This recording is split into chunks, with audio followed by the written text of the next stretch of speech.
Thank you, Hans. And thank you all for coming. It's an honor to be here and speaking with you all today. So I think that there are probably many of you in the room that don't know who AVPRESERVE is, so I'll just give a very brief overview. We're a consulting and software development firm, and we're based in the US, but we work internationally. We work with organizations like FIAT, we work with HBO, we work with the US Library of Congress, Museum of Modern Art, Yale University, so a really broad array of organizations on issues related to preservation and access. And I'm going to do my best to keep a presentation that's focused on analytics and calculations after lunch to be as entertaining as possible. So hang in there with me. So last week at an archives conference that my colleague Joshua Ranger was at, someone was in a workshop on using spreadsheets for data management and tweeted the question, is there a reason why Excel is so bad with dates? To which Josh responded, it's inattentive and poor at conversation. You guys obviously have a better sense of humor than I did, because I laughed for about 10 minutes when I read this. The wordplay on dates as in ISO 8601 and romantic dates. But I tell this not only because I think it's funny personally, and now you know how bad of a sense of humor I have, but actually in many ways it kind of strikes at the heart of what I want to talk about today, which is the fact that when we are making arguments for digitization or preservation, it doesn't matter how much conviction we have, how passionate we are when we're making our appeal to an executive or a decision maker about this. It doesn't matter how strong the argument is around the loss of cultural heritage. When they leave that conversation and turn around, what they're facing is a spreadsheet. And Excel has no sentiments or opinions. It can't calculate the loss of cultural heritage, right? That doesn't fit neatly into a spreadsheet.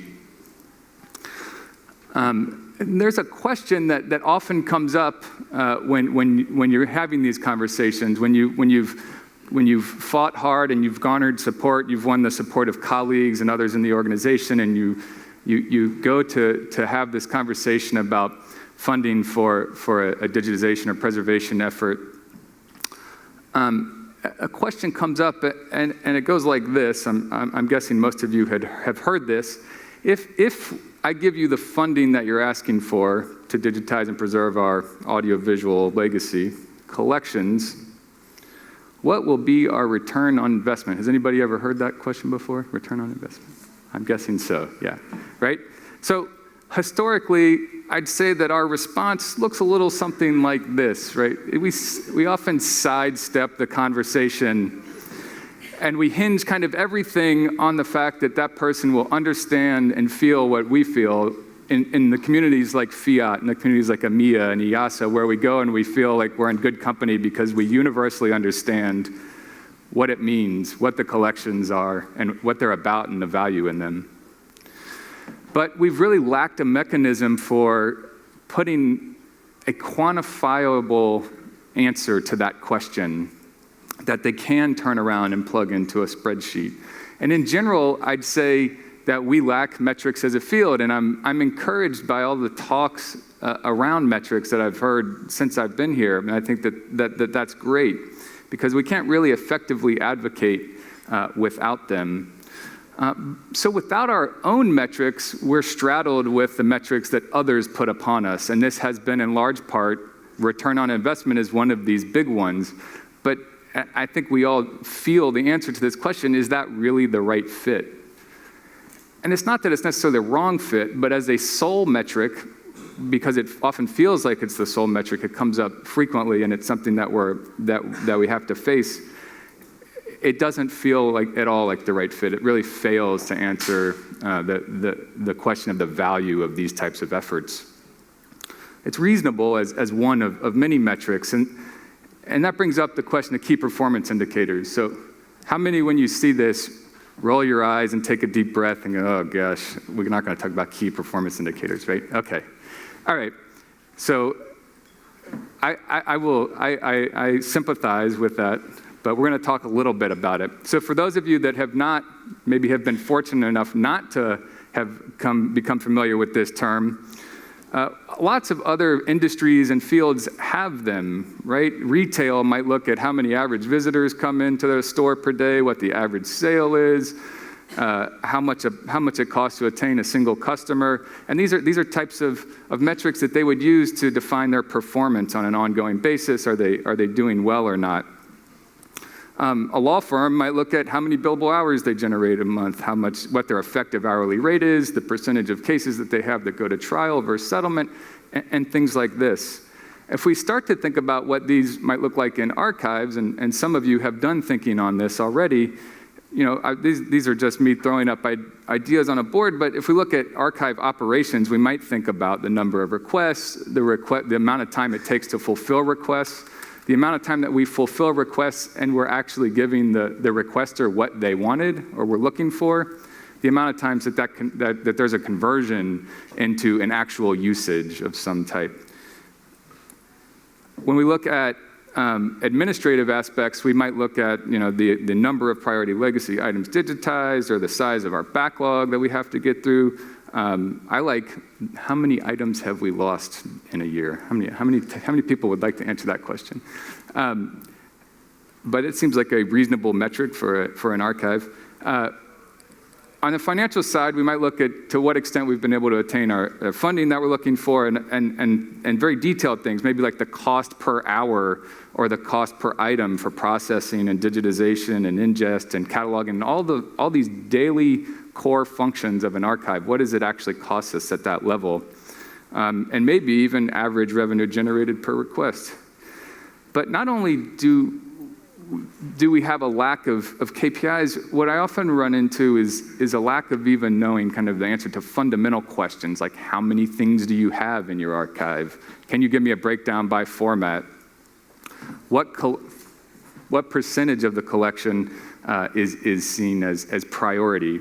And this is not me. I don't want to I'm standing in front of all of you wagging my finger. I consider myself to be in the trenches as well. And I think it's important that we come to an understanding about where we are in order to advance and progress in bettering the situation. And so the other question that comes up when you start thinking about this is, why is this? Certainly archives are filled with dedicated, talented, smart, passionate people. It's not the reason that these things don't exist is not because we're a bunch of dummies that are sitting in archives that don't know what to do other than what we do. We're a great group of people that do great work. One possibility, I think, is that it's simply not really been asked of archives to provide this type of information. A comparison of Google results in looking at key performance indicators for archives versus key performance indicators for libraries looks something like this as animated by Google Fight. Ugh. And the winner is, well, the results are wrong because it's not 129 results, but it's entertaining, and it shows us the difference there. The one that has fewer is archives. If you actually do key performance indicators for archives versus libraries versus manufacturing, what you'll find is that there are 4 results for archives.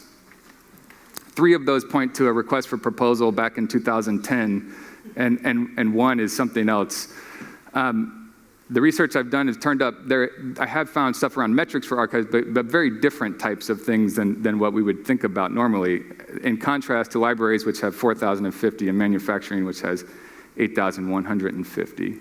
Now, I know a lot of you those of you that rolled your eyes, you thought, well, I've dealt with key performance indicators. We have them.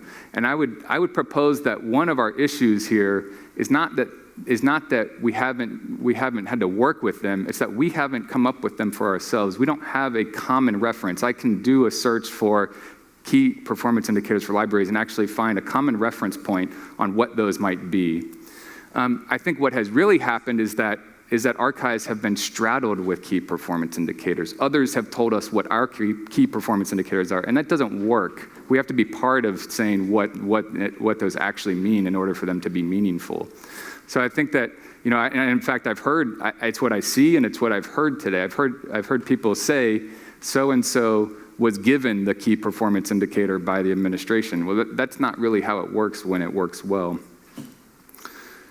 Another thing I've witnessed firsthand is that, and I put myself in this group, archivists, we tend to want to lay low. We want to fly under the radar. We think, we won't make any trouble. Let us do what we love doing. We love working in the archive. If you don't bother us, we won't bother you. So we won't do things like advocate, ask for funding when we need it, and do things like this. And in fact, I've talked to archivists and heads of archives that actually tell me, confidentially, but outright and in a frank way, I don't want my organization to know how much this costs. I don't want them to know how much the things I want to do cost, because I'm afraid we will be shut down, right? And I understand that. I feel that. I know that the pressure that people are under, but we can't effectively fight and advocate for what we want from that stance. We just can't. And I'm really encouraged by projects like this, the 4C project, which looks at the cost of curation, and this is really focused on digital preservation, but they're doing really great work on cost modeling. And I think there have been several cost modeling projects, but I think that they're really taking it to the next level and doing great work. And I think that what comes out of that is the ability then to do things like have more meaningful metrics for how we compare ourselves to others. And in fact, I've talked a lot with the group behind 4C, and we've exchanged ideas, and they've looked at the work we're doing, and I've looked at the work that they're doing, and we've benefited from that collaboration. So while I'm talking generally about metrics and key performance indicators so far, I want to focus in on one that I think is very important when we look at kind of digitization of legacy audiovisual archives. And that is the cost of inaction. So first we have to get a few things settled. One is that at some point, obsolescence and degradation will create a scenario in which we are unable to digitize at a reasonable cost with quality that is sufficient for preservation at scale. Right? So it doesn't mean that we won't be able to digitize any one object at any cost. We will for a long time to come, but a reasonable cost with sufficient quality for preservation at scale. And this is what I'm calling, this is the definition I wrap around the end here. And when will this be? Well, we could look to several sources. This is from the National Recording Preservation Board in 2006, a report that at this time said, that all recorded sound is in peril of disappearing or becoming inaccessible within a few generations. And I was part of the panel on this, and I can tell you firsthand that things have changed in much more dramatic ways than we anticipated in 2006. I would have no hesitation in saying that same panel, if they were sitting here today, would say within a generation. The EASA Task Force to Establish Selection Criteria report says in the mid to long term, there is a major risk that carrier degradation combined with playback obsolescence will defeat the efforts of archivists. I think we would have revised this today to say short term instead of mid to long term. I think one fairly optimistic view that came out of a 2013 report from the Library of Congress National Recording Preservation Plan gives a window of 15 to 20 years. While others are a bit more pessimistic, like our esteemed colleague Richard Wright, who says that it's gone for analog by 2023. Mike Casey, who's behind the Media Preservation Initiative at Indiana University, gives a window of 10 to 15 years. And they've put a lot of thought into this. And I'd say that this represents general consensus among experts in the field that this is the range of time that we're working with. However, I'll point out that it doesn't, the cost of an action calculator I'm presenting doesn't hinge on that you have to agree with this. There are some people who feel strongly that it's more like 5 years, and there are some people who think that it's more like 30 years, and that's fine. But for the purpose of today, I'm going to be using this reference point for our conversation. But instead of saying 10 to 15 years, we want to put a number on it and say 2023 to 2028. And no, my math is not that bad. The reason I'm saying that 10 to 15 years and aligning that with 2028, even though we're in 2014, is because I started using this number in 2013, and I'm going to stick to it. That's the idea behind not saying 10 to 15 years, right? We say 10 to 15 years, we have a way of continuing to talk through things, and 5 years pass, and we're still saying 10 to 15 years. So let's peg it to an actual date, and then we move in reference to that, and we can see. So I just want to reiterate that what we're talking about here, again, is a reasonable cost with quality that's sufficient for preservation at scale. And to get a sense of these a bit, I want to refer to a study that we're currently working on, but a portion of which is done, which was looked at audio items in the US. And so in the US, we came up with a number that was verified as statistically valid, which says that there's 240 million undigitized preservation-worthy audio items in the US, and these are in all types of collections. Now, 168 million of those are magnetic media. The others consisted of grooved media, like discs or cylinders or things like this, or optical media. But just working with the magnetic media, let's think about what this means as far as the supply side. So if we were generous and we said that there were 5 organizations in the US that could digitize 30,000 hours per month between starting this month and going until 2028, we'd end up at 25 million objects done. That's 15%.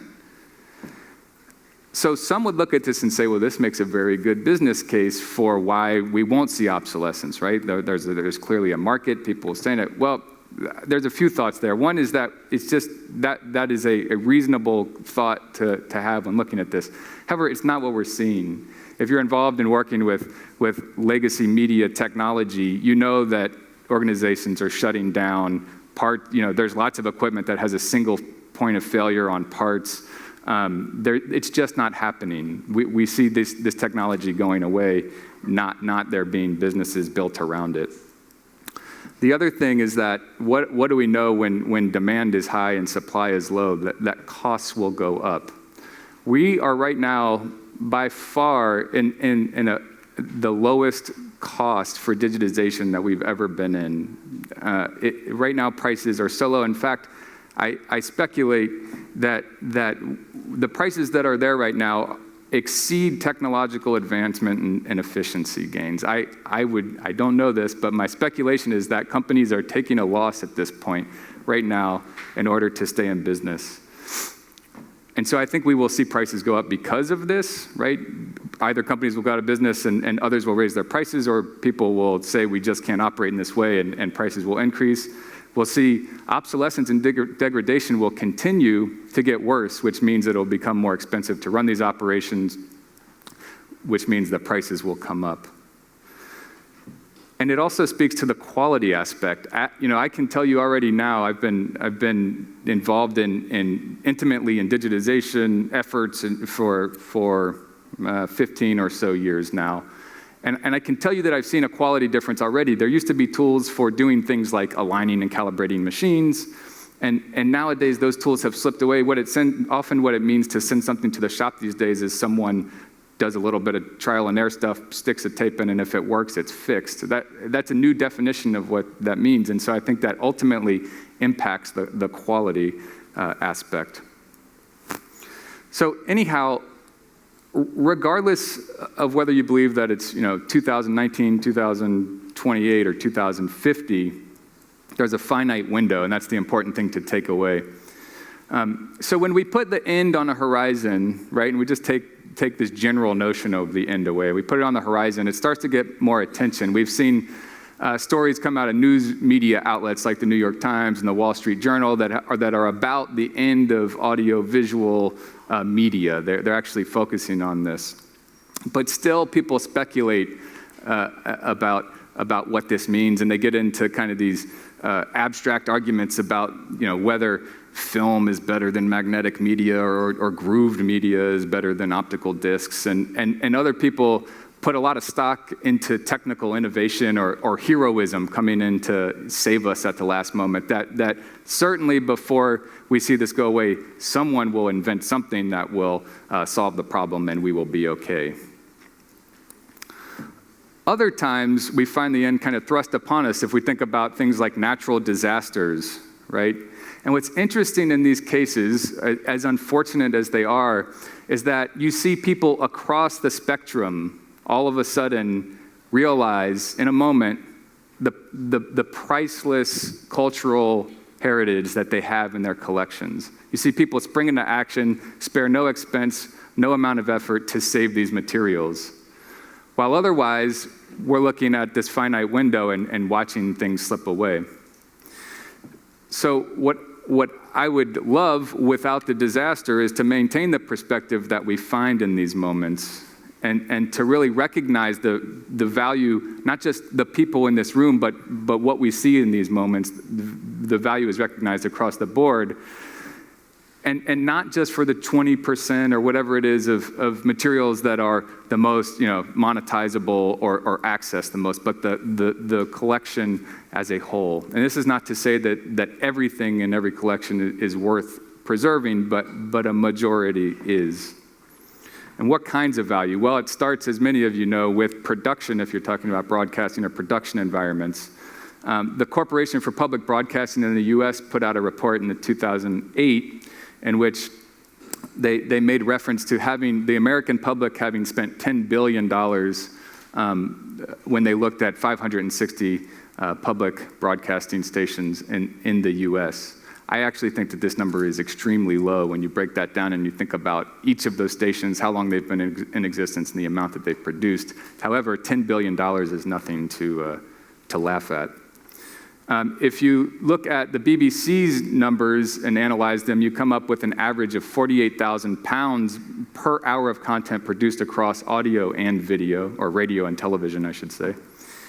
And VRT estimates 300,000 euros per hour for a high-end drama series. Brecht de Klerk in 2009 made point that of the value in archives and saw the kind of changing landscape with what that's continued to evolve and noted the value for both linear and nonlinear uses.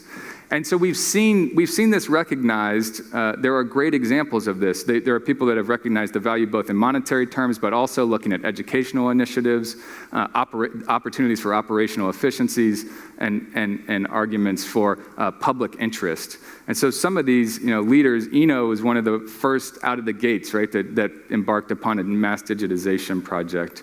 And since then we've seen Sound and Vision, of course, the American Archive in the US, VIA, and now Indiana University, all of which embarking upon mass digitization projects because they see the value in their archives. And on the commercial side, as we mentioned this morning, HBO and CBS, within one day of each other, announced that they would be cutting ties with cable packages and doing over-the-top networks or direct internet streaming. The amount of value in this is tied integrally to their archives. We work with HBO, and I can tell you that they are focused very strongly on their archives and know the value of those, and in populating these new mechanisms for distribution. So these examples offer a lot of inspiration and demonstrate the perceived value, but it's also the reality that these types of projects can be extraordinarily overwhelming. And so I referenced this report from the Blue Ribbon Task Force on Sustainable Digital Preservation and Access that came out in 2010, which looked very seriously and thoroughly at the issue of economics and preservation. And I think that it provides some really useful means of navigating the feeling of being overwhelmed.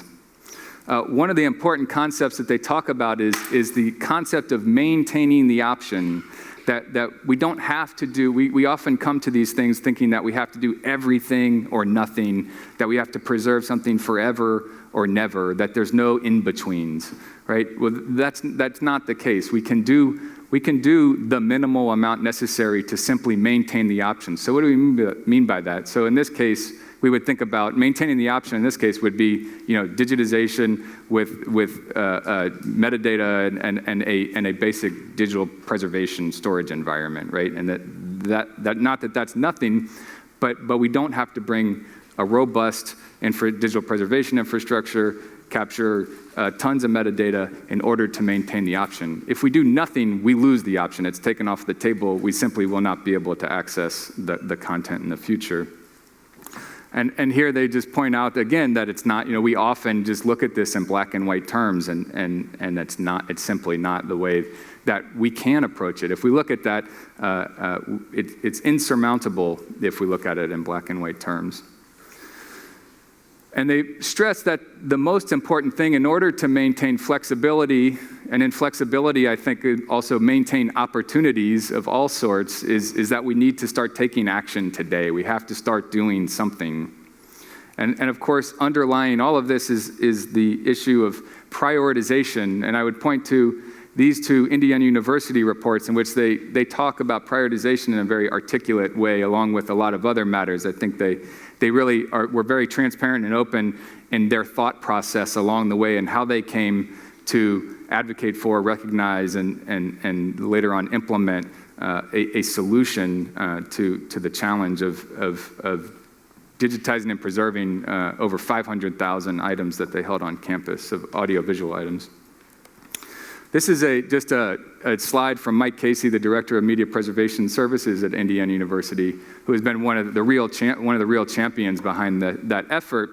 And it shows just their high-level overview. I think this works, great for a cultural heritage or a university setting. It'd probably look a bit different in a broadcast environment. But they've incorporated that into Media Score and Media River as an application that they've used to actually run the analysis and to sort through prioritization matters. And this will be published as open source most likely before the end of the year. But even with all of that, right, even taking a little bit at a time, even prioritizing carefully, we still have to face the fact that it takes a lot of resources to do this stuff. And we end up once again back at that question that I mentioned at the beginning, which is, if I give you funding to do the preservation and digitization of our legacy AV collections, what will be our return on investment? So I think it's really important to understand first that the real expense graph doesn't look like this. It doesn't start at 0 and ascend and descend. The real expense graph looks more like this, which represents the fact that we've been expending significant resources on our collections for many, many years, right? We've had staffing and facilities and moves and consulting and rehousing and all types of efforts and expense and resources have gone into taking care of our collections. If we fail to recognize that expense, then we're not looking at the real picture. So when you recognize this fact that we've expended a significant amount of resources on our collections and that we've got a limited amount of time within which to digitize, we start to really see come into focus the potential cost of inaction, right? If we do nothing, we simply throw that investment out the window. So all of a sudden, we have another metric here, which I would argue is much more important or at least equally relevant to the return on investment, is the cost of inaction. And I just want to reiterate, because people sometimes mistake this argument to say that I'm advocating that everything should be digitized. And again, I want to reiterate that it's not about everything. It's about prioritization. It's about maintaining the option. And thinking about, it's also, people say, yeah, but I digitize this, and then of course I have to have some type of digital preservation environment for this to be a responsible type of activity. So here I would point to the National Digital Stewardship Alliance in the US, which put out a document on the levels of digital preservation. And here we see 4 levels, and these more or less build on each other so that they're cumulative. So 4 levels would, if we looked at all 4 of those combined, we would see the most robust digital preservation environment. But 1 is step 1, and it's protecting your data, and I think it's rather simple is not the right word, relatively simple to achieve and really cost effective to do. And I think it answers that question of, does it maintain the option? Does it give you the ability to make a decision later, right? Can we come back? Does it buy you 5 or 10 years to come back and reassess and say, do we want to continue to maintain the option and do a minimal amount of stuff? Do we want to do nothing and let this slip away? Or do we want to do more than that? And of course, priority materials could be put in, a more robust preservation environment, but for the things that are questionable, they could go in a level 1 to maintain the option. So there is a cost of inaction, and we built a calculator that's free and openly available to use to calculate that. And I'm going to give you an overview, and then we'll dive into a little bit of a detailed example. So here, you probably can't see the numbers, and that's just fine. I'll walk you through it. But what we have is the parameters at the top, and we'll walk through those parameters. And these are graphs that show us what's happening on the investment side. So money invested in the past, money saved through digitization, and money expended on digitization and storage. On the right, we have a graph that shows the red here is the physical media. So this line will not change with the exception of if you change the end date. I've got it here set to 2028. But notice it's not a linear path, right? We anticipate that the curve will be logarithmic and that it will decline rapidly as we approach the end date. And the green is content saved through digitization. So these can all be exported as JPEGs or PNGs. And if you scroll down, you see tabular data. So this is the data that actually lives behind the graphs. It's showing you exactly what's behind the calculations that's generating that. And you can export that either as an image or as a CSV file to open up into a spreadsheet application. We've also got a couple of key metrics here. One is investment saved per dollar of expense. So this is in some ways, it's a funny way of getting to a return on investment, but it's a return on investment of past investments made as a percentage, and then investment lost and content lost. So these are key things to keep an eye on. And you don't have to log in or register to use this, but if you do, you're able to save scenarios, and I'll show you why that can be helpful. And you can return to these. You can also share a link with others who don't have to log in, but can just go to the link that you've provided to show these various scenarios. Within the help menu, there's pretty extensive detail on what each of the parameters means and how to think about that. And within frequently asked questions, we've tried to be as transparent and open as possible about this is calculating how we've calculated what the storage expense is, so that people can know. So let's look at a hypothetical organization just to get a more detailed view and say that an organization has 100,000 items, 63,050 of which are undigitized and preservation worthy. They've got, let's say, 40% of those are video and 60% of those are audio. They've calculated that they've spent $11 million to date on this archive. And they estimate that they spend about $2 per item per year moving forward, again, on the physical materials. And in their recent request for proposal and digitization efforts, they got an average of $60 per item for digitization. Now, their administration has asked them to present 3 scenarios. One is, if we give you $300,000 a year for digitization, tell us, and we start in 2014, tell us what that looks like. If we said we wanted to digitize all 63,050 of those, and we want to start in 2014, tell us what that looks like. And if we want to know the implications of starting in 2014 versus 2017 versus 2020, what does that look like if we want to delay this? So they're able to go in here, and here we're entering in the end date, which is 2028, and as I said, you can adjust that to be what you want. They've got 63,050 items. This is an adjustment of 40% video versus 60% audio. The money invested to date, $11 million, $2 per item moving forward, $60 for digitization. They're going to start in 2014 with an annual budget of $300,000. Storage service, this says Amazon or other. We're not advocating that you use Amazon, but we use Amazon because it's a very useful common reference point. Everybody knows and everybody can get to what it costs to store things in Amazon. So we use that as a reference point because we don't want to just have somebody fill that out. That's a difficult thing to fill out. So if you do know what your cost is, you can go for storage, whether it's an alternative cloud service provider or whether it's internal. If you can calculate a cost per gigabyte, then you can select other and put in the cost per gigabyte per year. The other two parameters here, one is the annual decrease in the cost of storage. So this is somewhat of a, maybe controversial is overstating it, but for many years we were on this trajectory where the cost of storage decreased by, cut in half every 18 months.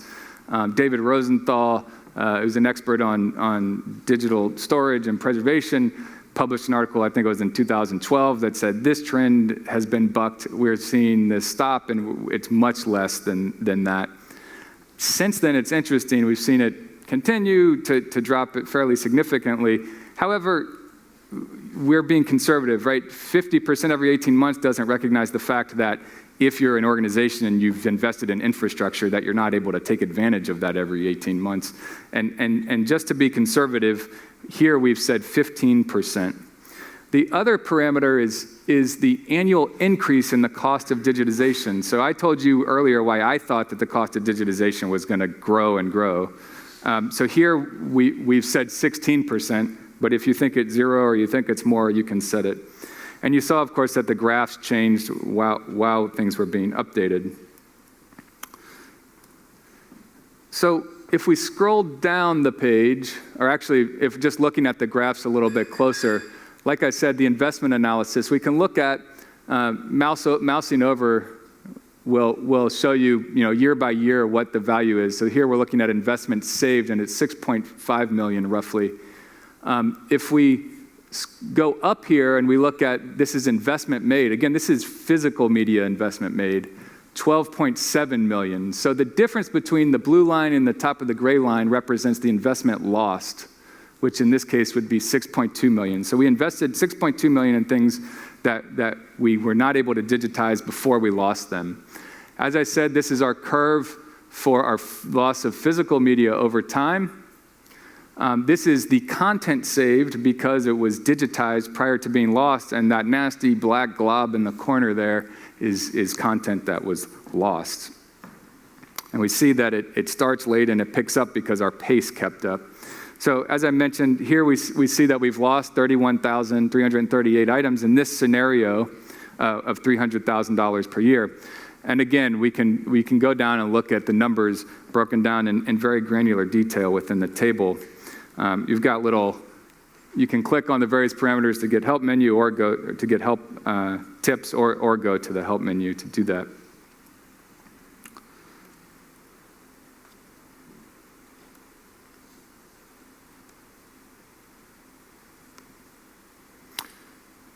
Oh, I messed that up.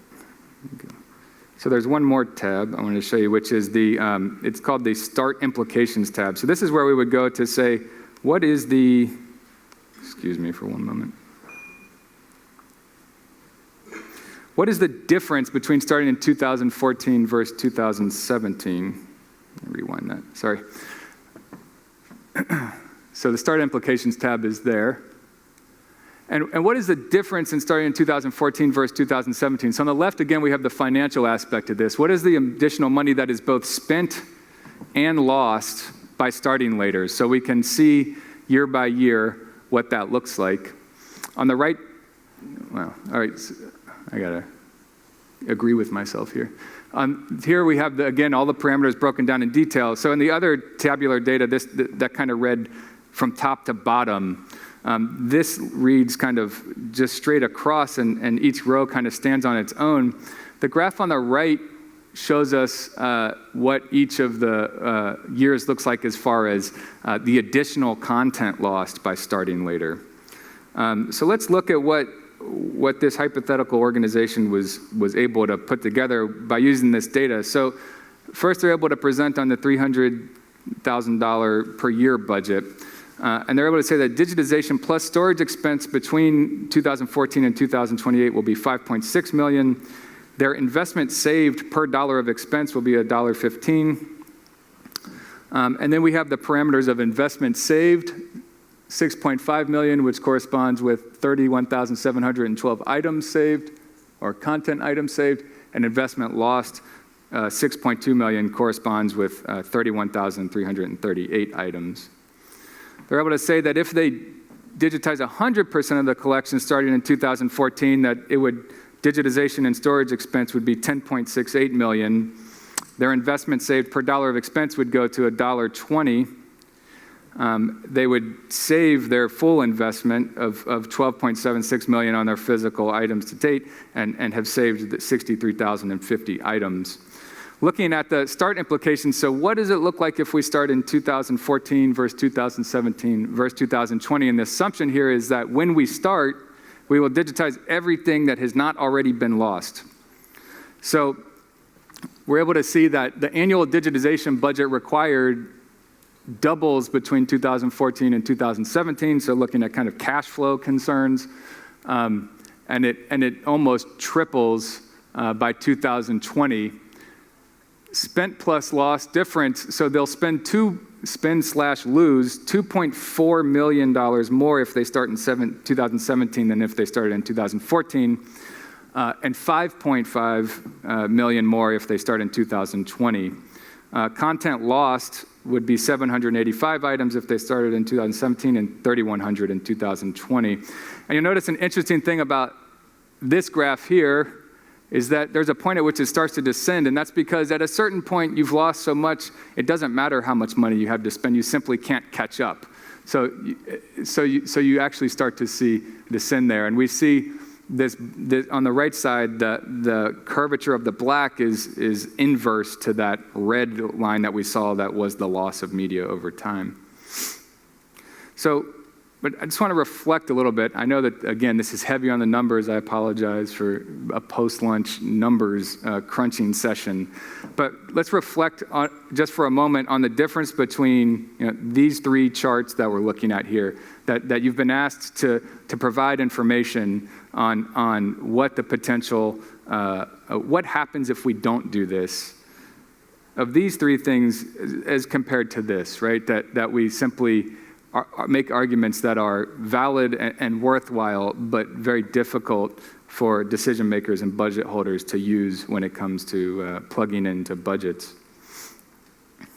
So coupling arguments like this with other things like the importance and potential loss of cultural heritage, like the value for educational initiatives and public interest and public well-being and good, we can couple these with other considerations, like the lack of access and discoverability, right? So I've been speculating that, and saying this in public, and I've yet to get any pushback on this, except for people saying that they think it's higher, that over 90% of content in audiovisual collections today is effectively inaccessible in the way that we would think about accessing content in a meaningful way. So I've had people say that they think that that's more like 95%. Does anybody think that it's less? I'm curious. Is it less than 90%? You say yes? All right, I want to talk to you afterwards. That'd be good. I want to feel better about this. I hope that you're right. So what this results in, though, is missed opportunities, right? This is not just about poor customer service or the inability to, convert. It's really missed opportunities in all sorts of ways. And I don't know how you feel when you see these stories, but I think that these are not success stories, right? This is a collage of various things that, such and such was found. This is evidence of the work that we have to do, and this is because of the lack of access and discoverability that we have. Now, if you had a friend that told you that they found $100 in their pants pocket in the dirty laundry, you'd celebrate with them and maybe they would take you out to dinner or something. But if you had a friend that came to you every 2 weeks and said that they had lost $100 and found it in their pants pocket, you'd start to think that they had a problem with managing their money, right? Okay, well, that's not dissimilar from what we're looking at here. But other considerations would be the impact to reputation. I mean, I often think about, for a university that has been historically charged with preservation and access of cultural heritage, really, what would it mean if they lost a significant portion of the collections that they were in charge of? What would that mean to their perception of authenticity that was talked about yesterday, that archives are synonymous with authenticity and trust? What would happen to that reputation? What happens to a commercial company that fails to do this and misses opportunities for leveraging their assets at a later date because they've simply lost the option? I think this is huge, and this is I bring this up frequently within organizations, and I'll tell you it's a very touchy subject. It's one that not many people like to talk about, but I think it's one we have to come to terms with. And of course, there's direct versus indirect monetization. We often focus on direct monetization, meaning can I sell this piece of content? But again, if we look at universities, we think about the fact that as the nature of libraries have changed, special collections within universities have become the crown jewels, right? It is what brings them prestige. It is often what brings researchers and documentarians. It's what brings faculty, and faculty brings students, which brings revenue to the university, right? Of course, when we look at examples like HBO and CBS, it's important and of great value to have an extensive catalog, right? They can't just put the most popular things in there. There's value actually in having stuff, even if it's not the most accessed, most monetizable stuff. In having an extensive catalog, there's a lot of value. So in closing, I just want to say that I think that the cost of inaction has been a missing link in the conversation and analysis around digitization and preservation of audiovisual materials. And I think and I hope that what it does is bridges a gap that has existed between decision makers and caretakers of collections. I think that we can now bridge that gap and we can provide information in terms that is more usable, helps them and us become more effective advocates for preservation and access and managing collections. So you can find the calculator at coi.avpreserve.com, and I would love feedback on that, on anything that you find. But most importantly, for those of you that have not, I know that many in this room have already begun in digitization efforts, but for those of you that have not, or for those of you that know people that have not, I think the most important thing is to begin using this to advocate and to raise funding in order to do preservation and promote access. So thank you very much.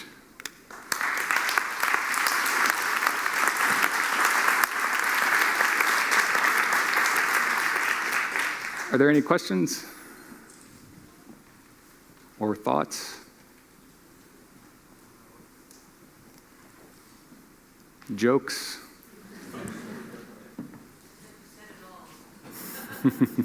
Well, you said it all, but after lunch we all have to wake up. But this is really a wake-up call for everybody. You said, do you know people who still have to start with projects of digitization? I think we all know situations where it's not in our own archives, but archives next to us, where we have to start. But do you have examples of archives using your cost of inaction calculator in order that they have mobilized some funding to government or other funders? Yeah, well, we've just released it in the past few months. So as of yet, we've had lots of feedback on people finding it very useful and beginning to use it. We see it, I mean, we see that it is being used. I have not yet had the success story of somebody coming to me. I I can't wait until that happens. So I see it being used, but we haven't seen it actually convert into a great success story as of yet. I suspect that there are people here looking for a way to calculate their cost and to make it visible to others. I see here's a question. More really a statement. I think one of the things or the challenges that I've faced is actually getting archives to think about things in a much more monetary fashion like this. I come from a more commercial background, and so when some of the things you suggested were things that I've, not exactly the same, but those are the sorts of things that I've tried to attempt to introduce without a lot of success. So it's been really interesting listening to you. I'm really going to look at your calculator and have a real play with that, and just to see what we can take from it, because I think there is some really interesting stuff here, and I think it will also help to establish the archives in a different way, in a more business-oriented way, which I think is important to us. Yeah, thank you very much. And I'd love your feedback on it. That would be great.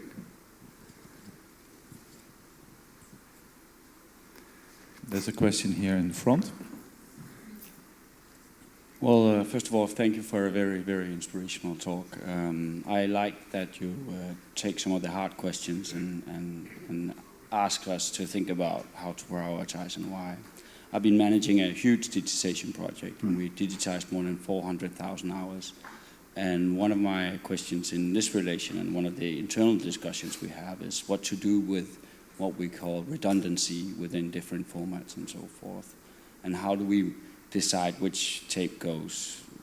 Do we base that on quality, on cost, on whether it's the exact the same and so forth? Yeah. And I was wondering, do you in this tool have any way of reverting the calculation, so you kind of put in your actual cost, and then by doing that you can share both the cost of digitization, but also maybe develop the tool further, so you get a better understanding of the price structures, because I think there's a need for more transparency within the market.